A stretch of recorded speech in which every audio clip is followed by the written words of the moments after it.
I think before I answer that question, I think your question must also be framed in another way. Say that if the Bank of Ghana has not stepped in, where will you have been? Okay. To the city? Perhaps we would have been in 20 or 25. So in economics, there's something we call counterfactual.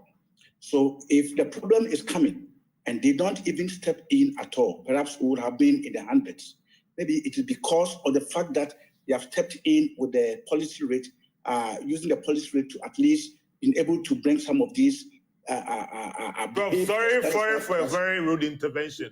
Am I getting from you that if the BOG had not done anything, we had argued that it's a fiscal thing? Inflation might have been in the hundreds by now. Exactly. So when we are analyzing policies, we need to look at the other side. So if it has not been done, what would have been the situation? Now it has been done and we are here. It is very difficult for you to measure whether indeed the policy is not working. And I think we need to put that in perspective. And coming to your question, fiscal and monetary are supposed to play complementary role. Fiscal cannot stand alone and monetary cannot stand alone. Remember, in the economic management, the simple accounting that we see, all the tax revenues that are collected are supposed to be lodged at the central bank. So the central bank is the government's bank. So whatever the fiscal does, it has to be complemented by the monetary. And whatever the monetary does, it must be complemented by the fiscal. So the fiscal and monetary are supposed to complement each other. So it is very difficult, and I think we need to look at where the inflation is coming from. Now, if you just look at it bluntly, you may see it as supply side inflation, and therefore the central bank doesn't have any role to play. And I think I started by saying, then you have to break down the inflation.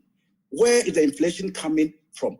And I'm happy my good brother from AGI mentioned that it is not only inflation, but the exchange rate depreciation is also affecting their business. So if exchange rate depreciates, it affects importation of raw materials, it goes into the cost of production, it also brings out inflation as a bigger problem. And therefore, when you have inflation coming, it cannot solely be a supply side kind of thing. There is also demand element that feeds into supply. So in the wisdom of economic management and macroeconomic management framework, you need to look at all these and see where the major thing is coming from. So if the exchange rate is the bigger issue, and from where I sit, I think that is the bigger issue driving inflation. And you can look at inflation from January up to now. The moment the exchange rate depreciates, you know it reflects on fuel prices. Fuel price becomes what? Cost push. So it means that there is some kind of demand element there moving into supply. And therefore, you cannot have the fiscal standing alone and the monetary standing alone. They need to play a complementary role to be able to salvage the situation. Now, the point that was made by Dr. Ankara is very important.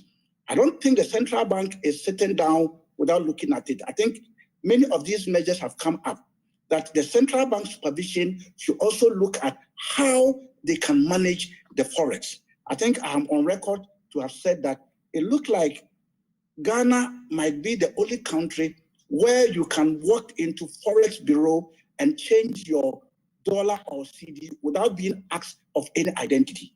And when this happens, it means that we are selling dollars and buying dollars outside the banking